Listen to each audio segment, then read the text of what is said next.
Assalamualaikum warahmatullahi wabarakatuh. Bertemu lagi dengan Pak Debi di sini dalam pertemuan selanjutnya non-verbal. Nah, kita bisa lihat di sini pengertian dari Larry Summer and Richard E. Porter bahwa komunikasi non-verbal itu adalah mencakup semua rangsangan dalam suatu setting komunikasi yang dihasilkan oleh individu dan penggunaan lingkungan oleh individu yang mempunyai nilai pesan potensial bagi pengirim atau penerima, baik disengaja ataupun tidak disengaja. Fungsi di sini ada 4. Yang pertama, perilaku nonverbal dapat mengulangi perilaku verbal. Yang kedua, perilaku nonverbal dapat menggantikan perilaku verbal. Perilaku nonverbal dapat meregulasi perilaku verbal, dan perilaku nonverbal dapat membantah atau bertentangan dengan perilaku verbal. Kita masuk pada fungsi yang pertama. Perilaku nonverbal dapat mengulangi perilaku verbal. Kita menuliskan aku tidak suka padamu. Perilaku nonverbal bisa melalui gestur tubuh, seperti melengahkan muka saat lawan bicara kita berbicara. Perilaku nonverbal dapat menggantikan perilaku verbal. Contoh, aku suka padamu. Antusias di dalam bahasa nonverbal. Iya, wow, luar biasa, memang kamu hebat sekali, mantap. Nah, seperti itu contohnya. Kemudian perilaku nonverbal dapat meregulasi perilaku verbal. Meregulasi di sini memberikan pembaharuan ya. Contoh,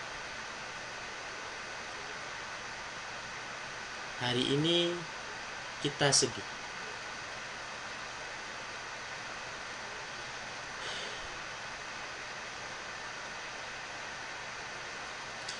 Maka kita juga bisa mengikuti perilaku itu menjadi bahagia.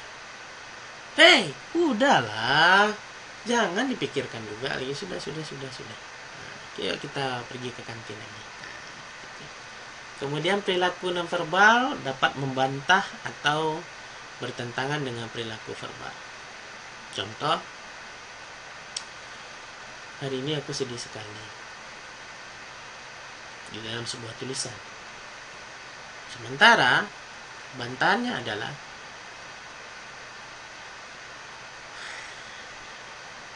jadi dalam bentuk model gesture wajah. Itu model bantahannya. Padahal dia sedih. Beban pikirannya banyak, tapi dia tetap tersenyum. Kemudian untuk klasifikasi pesan nonverbal itu adalah bahasa tubuh, isyarat tangan, postur tubuh, posisi kaki, ekspresi wajah dan tatapan mata, gerakan kepala. Ini ada sebuah gambar yang utuh. Isyarat tangan, tangannya melambangkan rasa semangat.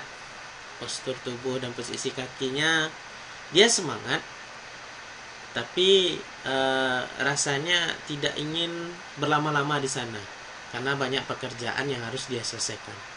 Ekspresi wajah dan tatapan mata, tersenyum, artinya dia bersahaja. Gerakan kepala menoleh ke kanan, walaupun dia ingin mengakhiri sebuah presentasi, dia tetap menghargai audiensnya. Seperti itu. Kemudian untuk sentuhan, menurut Aislinn terdapat 5 kategori sentuhan, yaitu fungsional, profesional, sosial, sopan, persahabatan, dan kehangatan, cinta atau keintiman, rangsangan, dan seksual. Nah, ini hal yang terdapat dari 5 kategori dari sentuhan. Kemudian ada namanya para bahasa, penampilan fisik, busana. Kadang-kadang kita bisa menilai seseorang itu dari penampilannya. Kalau penampilannya itu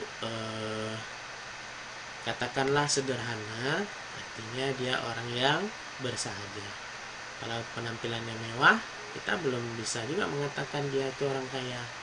Nah, kadang-kadang dia hanya berbusana mewah, tapi aslinya tidak seperti itu. Kemudian bau-bauan, nah seperti parfum yang dia gunakan, hand body yang dia gunakan, dan seterusnya. Orientasi ruang dan jarak pribadi, semakin dekat jarak artinya orang semakin antusias ingin mendengarkan apa yang kita sampaikan. Seperti ruang pribadi versus ruang publik, posisi duduk dan pengaturan ruangan, dan seterusnya. Konsep waktu ini, jadi konsep waktu itu penting. Diam, warna, dan artefak. Kemudian pesan. Ada namanya pesan nonverbal, di mana cara seseorang berkomunikasi tidak menggunakan kata-kata, baik disadari maupun tidak disadari.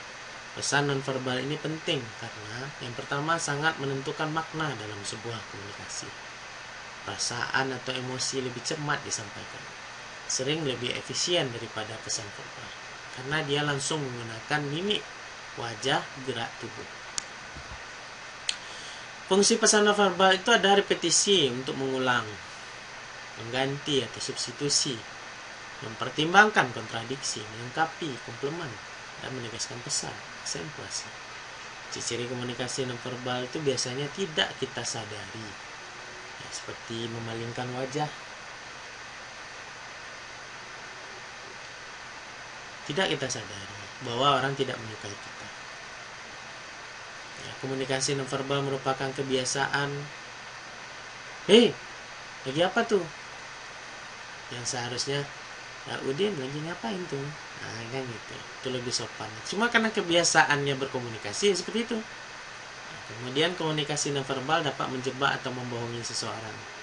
Komunikasi nonverbal sangat dipengaruhi oleh budaya, dan komunikasi nonverbal itu perlu dilihat pada konteksnya. Di mana dia berdiri, di mana dia memposisikan dirinya. Oke, untuk pertanyaan silakan disandingkan di kolom komentar. Terima kasih. Assalamualaikum warahmatullahi wabarakatuh.